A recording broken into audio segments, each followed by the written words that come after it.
नमस्कार दोस्तों, आपका स्वागत है ख्याली दुनिया में, जहां कहानियां जीवंत होती हैं और ख्वाब हकीकत बनते हैं।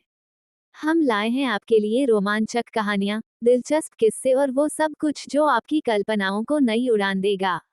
तो चलिए इस सफर की शुरुआत करते हैं और खो जाते हैं ख्याली दुनिया की रहस्यमय गलियों में। इस चैनल पर प्रस्तुत सभी कहानियां, पात्र और घटनाएं काल्पनिक हैं। इनका किसी भी व्यक्ति, घटना या स्थान से कोई संबंध केवल संयोग हो सकता है। हमारा उद्देश्य सिर्फ और सिर्फ आपका मनोरंजन करना है। अब आगे, चैप्टर 21। अगली सुबह जब शिवांगी की आंख खुली तो उसे अपने सर में तेज दर्द महसूस हुआ। वो अपना सर पकड़कर बेड पर बैठ गई। वो अपने सर को दबाते हुए बोली, यार ये ड्रग्स भी किस कमीने ने बना दी होगी, वो भी इतने प्रकार की, जरूरत क्या थी। कहते हुए आर्या अलसाई आंखों से बेड से उठकर वॉशरूम में घुस गई। यहाँ आज पूरे माहेश्वरी मेंशन में अफरा तफरी मची हुई थी। ओम जी अपने पापा से परेशान होकर बोले, पापा ये सब कैसे ठीक होगा? हमारे बच्चे ने इसके लिए कितनी मेहनत की थी, वो ये सब अकेले कैसे संभालेगा? अमूल्य जी भी परेशानी से बोले, जिसने भी यह सब किया है ना उसे हम छोड़ेंगे नहीं। सुहासिनी किचन से चाय लेकर उन सभी के सामने रखते हुए बोली, मेरा शिवाय कैसे संभालेगा सब? हमने तो पहले ही उसे माहेश्वरी इंटरप्राइजेस का प्रेसिडेंट बनने के लिए कहा था, लेकिन उसे ही अपना सपना पूरा करना था। अगर अभी वह प्रेसिडेंट होता तो किसी की भी उसके साथ यह करने की हिम्मत नहीं होती। ओम जी अपने बेटे की साइड लेते हुए बोले, आप भी ना सुहासिनी, हमारे बेटे को भी अपने सपने पूरे करने का हक है। उसने कोई गलती नहीं अपना खुद का करियर चुनकर, बल्कि हमें तो गर्व है कि शिवाय ने बिना किसी तरह की सिफारिश के अपना नाम बनाया है। सुहासिनी मुंह बनाते हुए बोली, हाँ तभी तो अभी तक जिंदा है, वरना कब का उसे मैं टक से ऊपर पहुंचा चुकी होती। ओम जी सुहासिनी को बबाते देख बोले, कुछ कहा आपने? सुहासिनी अपनी गर्दन ना में हिलाते हुए, न अंडस को नहीं, हमने कहो कुछ कहा। तभी खिड़की का कांच तोड़ते हुए एक पत्थर सीधा आकर चाय की प्याली में गिरा और उस प्याली की चाय सभी के कपड़ों पर गिरी। वह तो अच्छा था कि सुहासिनी जी कामचोर थी, इसलिए उनकी चाय ठंडी थी, वरना अभी तक तो सभी दर्द से चिल्ला रहे होते। ओम जी जल्दी से अमूल्य जी से बोले, पापा आपको यहाँ और नहीं रुकना चाहिए, चलिए यहाँ से अंडस को। अमूल्य जी अपने बेटे को रोकते हुए बोले, अभी कहो ओम, पहले अपने नवाब के हाल तो जान लूं। सुहासिनी ने खिड़की से बाहर देखा तो वहां कई सारे लोग शिवाय के नाम की होर्डिंग पके खड़े नारे लगा रहे थे। सुहासिनी उन लोगों को देखकर खुशी से बोली, आज तो शिवाय गया। क्या क्या कहा आपने? ओम जी बोले, का अंडस को कुछ नहीं, कुछ नहीं। सुहासिनी अपनी सफाई देते हुए बोली। तभी कुछ गिरने की आवाज आई। सभी ने उस तरफ देखा तो वहां शिवाय खड़ा अपने कपड़े झाड़ रहा था। उसे देखकर सुहासिनी तुरंत आंखें नम किए उसकी तरफ बढ़ते हुए बोली, शिवाय बेटा ये सब तुमने पता किया, ये सब किसने किया? शिवाय अपनी मां को शांत करते हुए बोला, मोम कुछ नहीं हुआ है, आप चिंता मत कीजिए, मैं सब संभाल लूंगा। अभी आप लोगों को यहाँ से जाना होगा, आप सभी यहाँ से बाहर निकल जाए, वहां करण आप सभी का इंतजार कर रहा है। सुहासिनी नाटक करते हुए बोली, लेकिन शिवाय हम आपको छोड़कर नहीं जाएंगे। ओम सुहासिनी के कंधे पर हाथ रखते हुए बोले, सुहासिनी आप ठीक कह रही है, हमें अपने बेटे को इतनी बड़ी मुश्किल में अकेले नहीं छोड़ना चाहिए। उनकी बात सुनकर सुहासिनी उन्हें घूरते हुए मन में बोली, अरे चलो ना ओम, मैं तो बस मजाक कर रही थी, तुम तो मेरी हर बात मान जाते हो। मुझे यहाँ अब नहीं रहना, मैं पक गई हूँ यहाँ रहते रहते। आज कुछ ऐसा होगा कि इस घर को शायद हम दोबारा ना देख पाए। अंडस को हम नहीं, तुम दोनों, मेरे प्यारे ससुर जी और मेरा प्यारा शिवांश। शिवाय की आवाज से सुहासिनी जी अपने ख्यालों से बाहर आई। शिवाय बोला, नहीं पापा आप सभी जाए, मैं शिवू को लेकर आता हूँ। यहाँ से जाए। ओम जी बेबस नजरों से शिवाय को देखने लगे। शिवाय ने अपनी पलकें झपकाकर उन्हें आश्वासन दिया। अमूल्य जी शिवाय से बोले, अगर मेरे शिवाय को कुछ भी हुआ तो मैं तुम्हें छोड़ूंगा नहीं। शिवाय मुस्कुराते हुए बोला, जी दादू, आपके शिवाय और शिवांश दोनों को कुछ नहीं होगा। शिवाय अपने परिवार को मेंशन के सीक्रेट डोर से बाहर भेजकर शिवांश के रूम में गया, पर वह शिवांश नहीं था। शिवांश को वहां ना पाकर शिवाय को डर लगने लगा। तभी उसके कानों में शिवांश की प्यारी मगर डरी हुई आवाज आई। शिवांश बोला, मम्मा मुझे नहीं जाना, आप ऐसा मत करो ना, मम्मा प्लीज मुझे नहीं जाना। शिवू को नहीं जाना कहते हुए शिवांश की रोने की आवाज शिवाय के कोनों में पड़ी। शिवाय की मुठ्ठियां कस गई। वह गुस्से से उस तरफ बढ़ते हुए बोला, इस लड़की को भी चैन नहीं है, इतना सब करने के बाद भी मेरे बेटे को परेशान कर रही है। मेरे साथ जो किया वह कॉफी नहीं था क्या? इसे तो सबक सिखाना ही पड़ेगा। शिवाय आवाज का पीछा करते हुए गेस्ट रूम में पहुंच गया। उसने बिना देखे सीधा जाकर जमीन पर झुकी शिवांगी को किसी कागज के टुकड़े की तरह खड़ा किया और गुस्से से बोला, तुम्हें मना किया था शिवू को परेशान करने के लिए। अब तुम देखना कि तुम्हारे साथ क्या होता है। तुम्हें तो मैं, कहते हुए उसकी नजर सामने खिड़की पर एक पतली रस्सी पर बंधे शिवांश पर गई, जिसका चेहरा रोने की वजह से लाला हो रखा था। शिवाय ने तुरंत शिवांगी को छोड़ शिवांश को पकड़ लिया। वो उसके आंसू पोंछते हुए बोला, शिवू पापा आप गए हैं ना, अब आपको किसी से डरने की कोई जरूरत नहीं है। आप चिंता मत करो, इस लड़की को इसके किए की सजा बहुत बुरी मिलेगी। शिवाय शिवांगी की तरफ मुड़ा जो अपनी जगह पर वैसी की वैसी ही थी। शिवाय की आंखों में इस वक्त बेहद गुस्सा था, जो उसने अब तक किसी तरह छिपा रखा था। वह शिवांगी को देखकर वापस उसकी आंखों में उतर आया था। उसने अपनी आंखें शिवांगी पर से हटा ली। वह अपने बेटे के सामने इस औरत से बात नहीं करना चाहता था।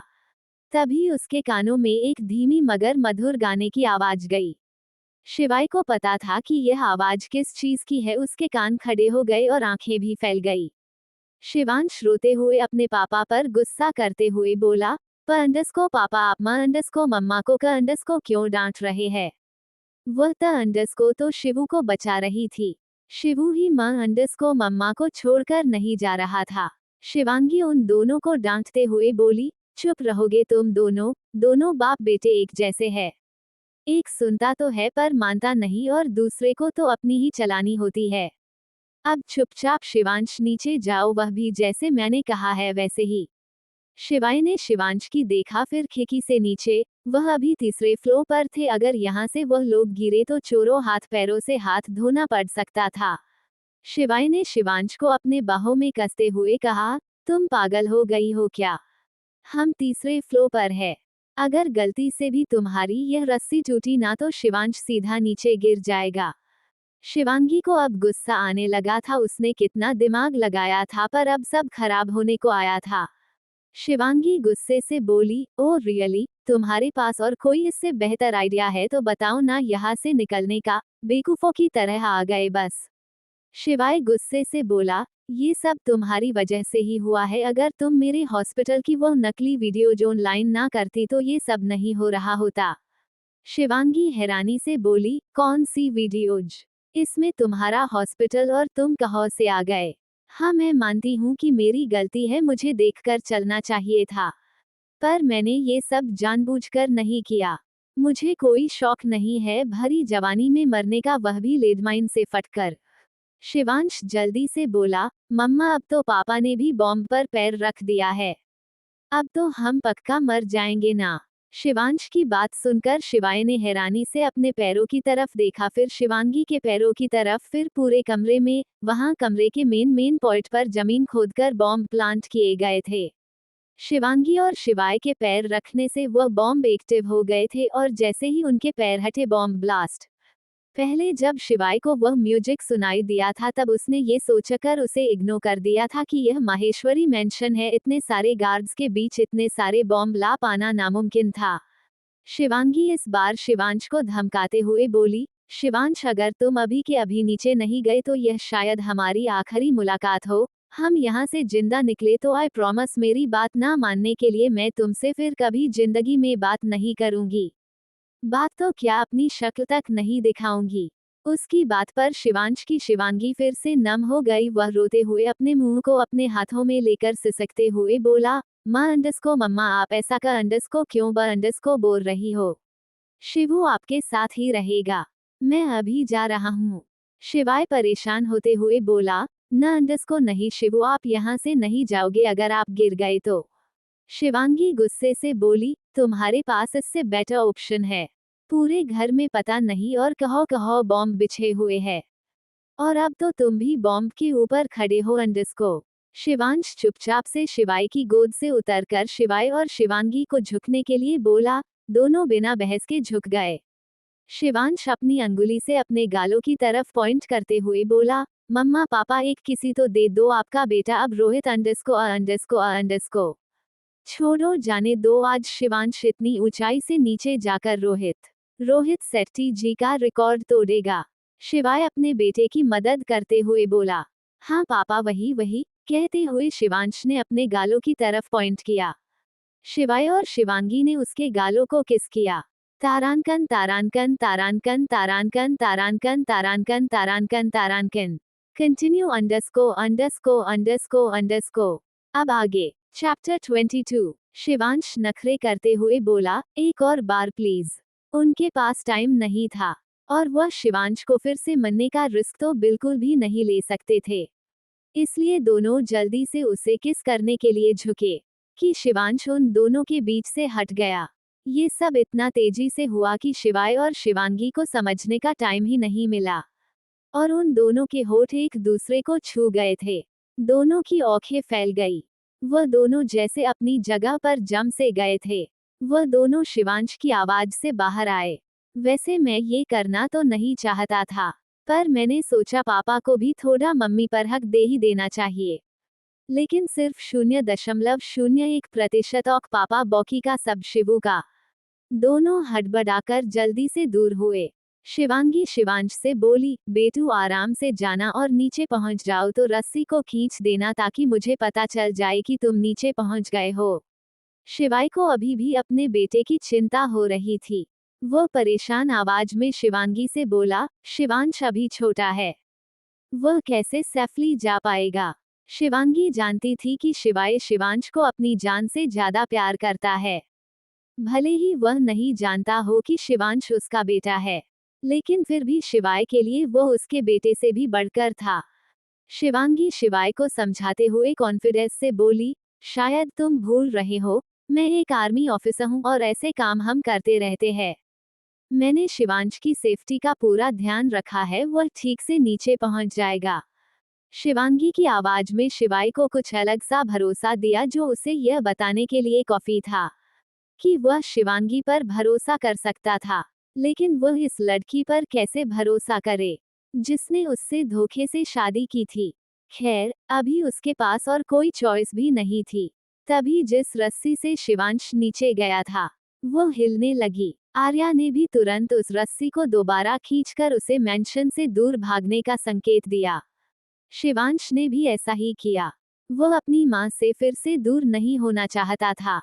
वही सुहासिनी जी पूरे परिवार के साथ मेंशन से कुछ दूरी पर कार में बैठी लगातार मेंशन को ही देखे जा रही थी। वह परेशान लग रही थी। उन्होंने मेंशन को देखते हुए मन में कहा, ये शिवाय आ क्यों नहीं रहा है। अगर यह मर जाएगा तो माहेश्वरी इंटरप्राइजेज मेरे पास कैसे आएगी। वह अपनी घड़ी को देखकर सोचने लगी, टाइम बॉम्ब भी अब बस 1 मिनट का ही बचा है।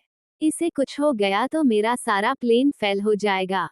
अब मैं कुछ कर भी तो नहीं सकती, बस शिवाय किसी तरह बाहर आ जाए।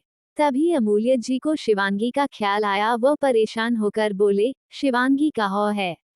उनकी इस बात पर सभी को शिवांगी का ख्याल आया, जिसे वह सब तो भूल ही गए थे। करण जो ड्राइविंग सीट पर बैठा था, वह मेंशन की तरफ देखते हुए बोला, शायद लेडी बॉस मेंशन में ही है, बिग बॉस और लिटिल बॉस के साथ। करण दीपा को बिल्कुल पसंद नहीं करता था। जब शिवाय आसपास होता था तब दीपा एक काइंड, ऑनेस्ट और खुद को महान दिखाने में कोई कसर नहीं छोड़ती थी।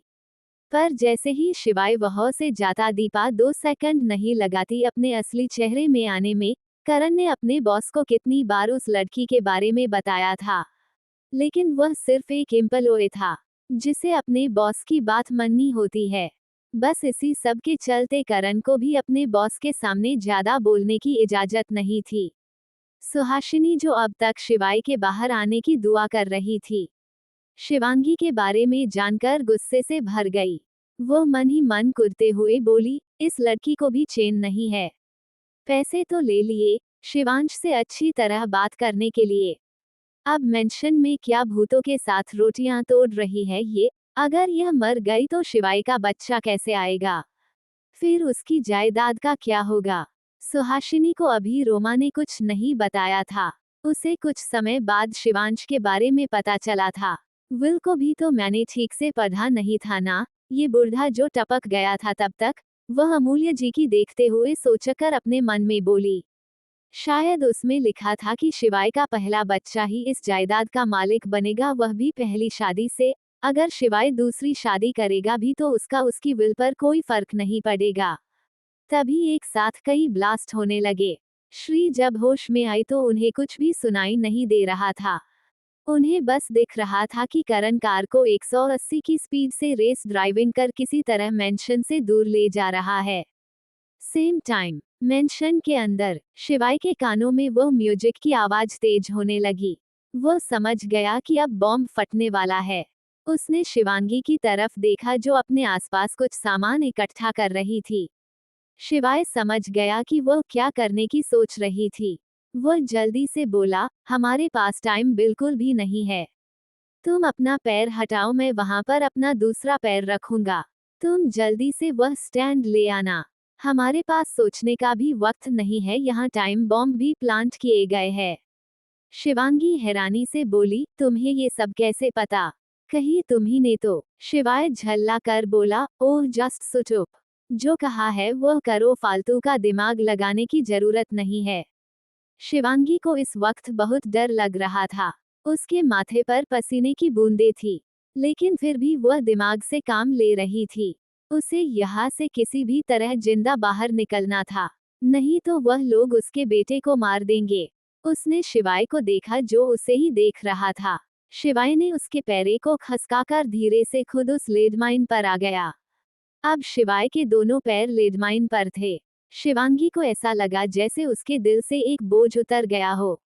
शिवाय गुस्से से बोला, अब खड़ी क्या देख रही हो? जल्दी से उस स्टैंड को लाकर यहाँ रखो। शिवांगी ने उस स्टैंड को पकड़ा और किसी तरह घिसटते पिसटते उसे लाकर एक लेडमाइन पर रख दिया। ऐसे ही दूसरा भी। वह दोनों कमरे से बाहर की तरफ जाने लगे कि मेंशन में ब्लास्ट होने शुरू हो गए।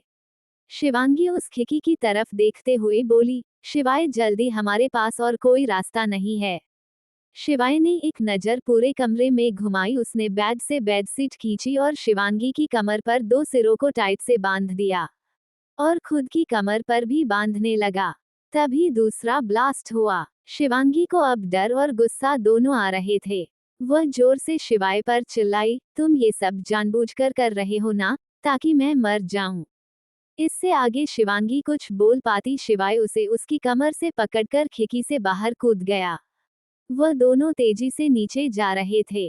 पहले शिवांगी ने यहाँ से शिवांश को नीचे भेजने के लिए बड़ी मुश्किल से खुद को मनाया था, क्योंकि यह काफी ऊंचा था। अब शिवांगी अपनी आंखों से इसे देख रही थी तो उसे ऐसा लग रहा था कि वह आसमान से सीधा जमीन की तरफ बढ़ रही है। उसे अपनी मौत अपने करीब आती हुई दिख रही थी। तभी उसे लगा कि उनके नीचे जाने की स्पीड कम हो गई है।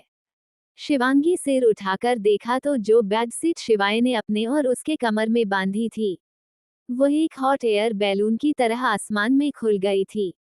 शिवांगी ने शिवाय को देखा जो लगातार एक तरफ देख रहा था। आर्या ने भी उसे तरफ देखा। वहां माहेश्वरी मेंशन खाक में मिल रहा था, जिसमें शिवाय ने अपना बचपन बिताया था। अपने घर की यूं मिट्टी में मिलते देख उसे बहुत बुरा लग रहा था। कितनी यादें, कितने अच्छे बुरे समय उसने इस घर में काटे थे। उसका बेटा इसी घर में तो पहली बार चला था। पहली बार उसे पापा कहकर बुलाया था। पहली बार जब वह गिरा था। सब कुछ तो इसी घर से था उसका। शिवांगी को महसूस हुआ कि शिवाय की पकड़ उस पर से छूट रही है, और अगर ऐसा हुआ तो उनके हॉट एयर बैलून का बैलेंस बिगड़ जाएगा, जिससे वह दोनों जमीन पर जा गिरेंगे। अपने सिर को झटकते हुए शिवांगी ने तुरंत अपने दोनों हाथ शिवाय के चारों तरफ लपेट लिए और उससे बिल्कुल ऐसे चिपक गई कि अगर उसकी पकड़ 1% भी ढीली पड़ी तो वह सीधा यमराज के पास होगी। शिवांगी की पकड़ को महसूस कर शिवाय को होश आया कि वह अभी किसी सिचुएशन में है। उसने देखा कि ब्लास्ट होने की वजह से आग की चिंगारी उनके बेडशीट पर भी पड़ गई है और उसमें आग लग गई है। शिवाय ने जमीन की तरफ देखा। वह लोग बस कुछ ही दूरी पर थे। इससे पहले कि शिवाय कुछ कर या समझ पाता, उनका होममेड हॉट एयर बैलून आसमान में धुएं की तरह उड़ गया। शिवांगी को भी महसूस हो गया था कि उनकी स्पीड धीरे धीरे तेज हो रही है। शिवाय ने तुरंत शिवांगी को पलटाकर अपने ऊपर कर लिया और वह दोनों सीधा जमीन पर जा गिरे। उनके गिरने के साथ साथ पीछे बना बड़ा सा माहेश्वरी मैंशन भी मिट्टी में मिल गया। करण ने जब देखा कि वह लोग मैंशन से दूर आ गए हैं तो उसने कार की स्पीड कम कर दी। उसे अब अपने बॉस की चिंता होने लगी। उसने परेशान होकर कहा, पता नहीं सर को भी खुद ही क्यों जाना था। मैं तो जाने वाला था। सुहासिनी जो अभी भी अपने कान को चेक कर रही थी, वो गुस्से से बोली, सब खत्म हो गया। मुझे पहले ही सबको मना कर देना चाहिए था। उनके बगल में बैठा करण उनकी बात सुनकर फ्रिज हो गया। वो कुछ सोच पाता उसकी नजर सामने से आती गाड़ियों के काफिले पर गई, जिन्होंने उसकी कार को घेरना शुरू कर दिया था। करण के लिए ये सब कोई बड़ी बात नहीं थी। उसके बॉस ने उसकी स्किल्स को ध्यान में रखते हुए ही उसे शिवाय की हिफाजत के लिए रखा था।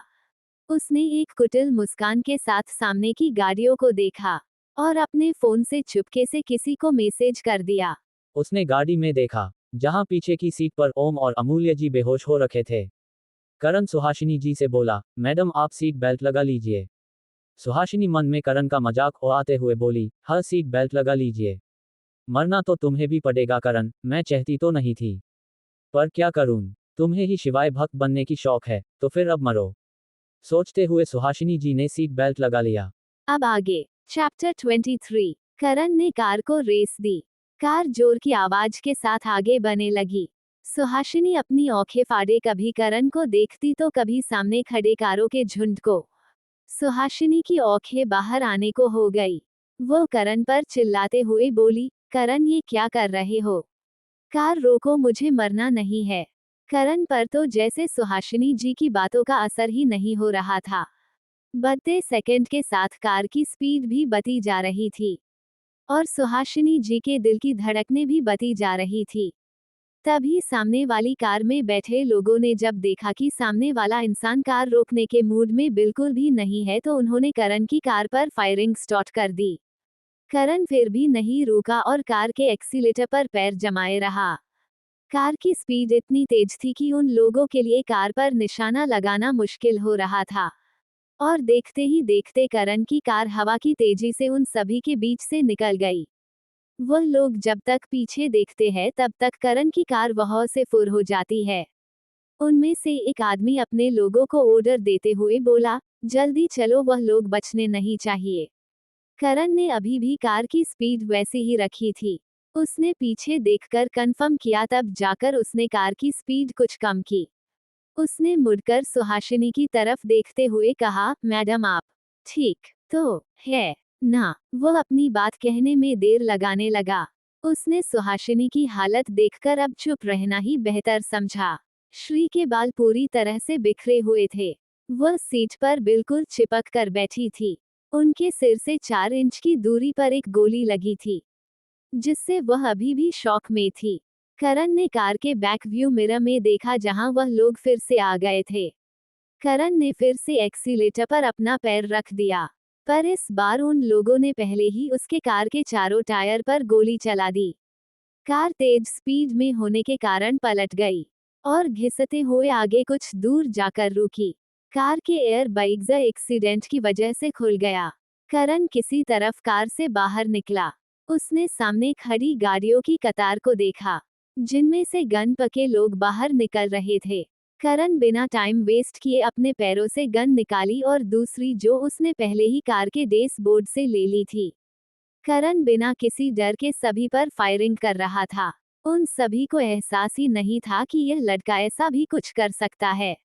सभी समझने में लगे थे और इसी चक्कर में करण ने अब तक काफी लोगों को शूट कर दिया था। तभी करण की बुलेट्स खत्म हो गई। उसने सामने अभी भी 20 से 25 लोग बचे थे। जो अब तक खुद को संभालकर करण पर बैकफायरिंग करने लगे थे। करण कार के पीछे छिपकर अपनी गन लोड करने लगा। तब तक वह लोग कार के बहुत पास आ गए थे और लगातार कार पर फायरिंग कर रहे थे।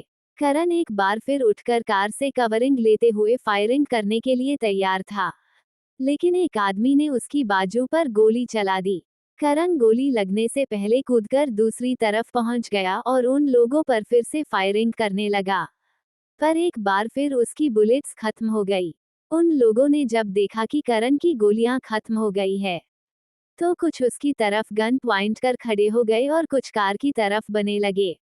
उनमें से एक आदमी करण को देखते हुए बोला, दम तो बहुत है तुझमें, अरे सुन रे। कहाँ मर गया? वह आदमी अपने गुंडों में से किसी को बुलाते हुए बोला, तो एक हट्टा कट्टा आदमी उनकी कार के पीछे से आगे आया। उसे देखकर ही पता चल रहा था कि वह कितना डरा हुआ है। वह आदमी डर से पसीना पसीना हो रखा था। वह अपने बॉस के पास जा तो रहा था, पर उसकी आंखें अभी भी करण के सामने झुकी हुई थी। उसका बॉस उसे अपनी तरफ खींचते हुए बोला, क्या बोल रहा था तू? कि ये? वो करण की तरफ इशारा करते हुए आगे बोला, यह मुझे मार देगा, है क्या इसमें ऐसा जो तू इससे इतना घबरा रहा है? करण ने जब उस आदमी को देखा तो बोल पड़ा, क्या रे मोटे, इसे बताया नहीं क्या मेरे बारे में? इतनी जल्दी भूल गया मुझे। वह मोटा आदमी जिसका नाम सावन था, वह डर के मारे करण के सामने अपने घुटनों में बैठकर बोला, भाई मैंने बताया था, पर यही आपके हाथों शहीद होना चाहता था। प्लीज भाई मुझे छोड़ दो, मुझे नहीं पता था यह आपको मारने आया है। इसने मुझे पैसे ऑफर किए और मैं आ गया। हम काम ही तो पैसों के लिए करते हैं ना भाई। करण आराम से अपने नाखून में फूंक मारते हुए बोला, तो अब? सावन ने अपनी जेब से पैसे निकाले और उस आदमी को इज्जत से वापस करते हुए बोला, मुझे तुम्हारे साथ काम नहीं करना। वह आदमी अपनी बेइज्जती सह नहीं पाया। उसके सामने बंदूक की नोक पर खड़े आदमी को मारने के लिए उसके आदमियों के हाथ कांप रहे थे, क्योंकि यह जो सवान उनके साथ था ये भी कम खतरनाक नहीं था। और अब जब यह ऐसे किसी आदमी के सामने झुक रहा था, तो मतलब इस आदमी में कुछ तो बात होगी ना। लेकिन ऐसा था कौन यह आदमी? वो गुस्से से बोला, इन दोनों को इतनी गोलियां ठोको कि गोलियां इनकी हड्डियों तक को तोड़ दे। उसका ऑर्डर पर उन लोगों ने करण और सावन दोनों को गन पॉइंट पर ले लिया और ट्रिगर पर अपनी अंगुली। इससे पहले कि उन लोगों की गोलियां बंदूक से निकलती, सभी लोग एक एक कर जमीन पर गिरने लगे। उस आदमी ने करण की तरफ देखा। करण मुस्कुराते हुए बोला, तुझे क्या लगा शिवाय माहेश्वरी के परिवार को मारना इतना आसान है कि कोई भी सड़क छाप गुंडा ऐसे ही आएगा और मारकर चला जाएगा? सावन भी अब एटीट्यूड से बोला, हाँ भाई, कम से कम इसे एक बार सोच तो लेना चाहिए था कि जब मैं इसे इतना कह रहा हूँ तो कोई बात तो होगी ना आप में। अब इसे कौन बताए कि यह साहिब के राइट हैंड के सामने खड़ा है? साहिब नाम सुनते ही उस आदमी के पैर कांपने लगे। आखिर जो भी इन इलीगल कामों में शामिल था, वह साहिब के बारे बहुत अच्छे से जानता था, और यह भी कि साहिब का एक बहुत भरोसेमंद आदमी था जिसे उसने अपने किसी खास की प्रोटेक्शन के लिए रख दिया था। लेकिन ये तो किसी भी एंगल से गुंडा नहीं लग रहा था। वो डर भरी आवाज में बोला, ल लेकिन मालिक के राइट हैंड तो? उद्धरण चिन्ह। सावन अपनी कमर में हाथ रखते हुए बोला, अबे अब आया ना लाइन पर, रुक। वो करण की तरफ मुड़कर अपने हाथ जोड़कर थोड़ा झुका और होठों पर मुस्कान ग्रिन सजाए बोला, भाई प्लीज अपना वही वाला लुक दिखाओ ना, स्माइल। पूरे 5 साल से आपको इन प्यारे वेशभूषा में देखकर आंखें खराब होने को आई है। उसकी नौटंकी देखकर करण के चेहरे पर मुस्कान आ गई। सावन थोड़ा पीछे होते हुए बोला, भाई आप मुस्कुराया मत करो हो, मुझे ही पता है जब आप मुस्कुराते हो सेम साहिब की तरह लगते हो। करण उसकी इस बात पर और जोर जोर से हंसने लगा। तभी एक साथ साथ गाड़ियां आकर करण के पीछे लाइन से खड़ी हो गई। जैसा सावन ने सोचा था, उसके भाई की हंसी किसी की जान लेने का ही संकेत था। धीरे धीरे करण की आंखें गुस्से से भर गई। वह अपनी पीछे खड़ी गाड़ी के बोनट पर टेक लगाकर खड़ा हो गया। रात हो गई थी। वह उजाले के नाम पर उन कारों की हेडलाइट्स चमक रही थी। अब तो सावन भी डर से कांपने लगा था। वो खुद को कोसते हुए बोला,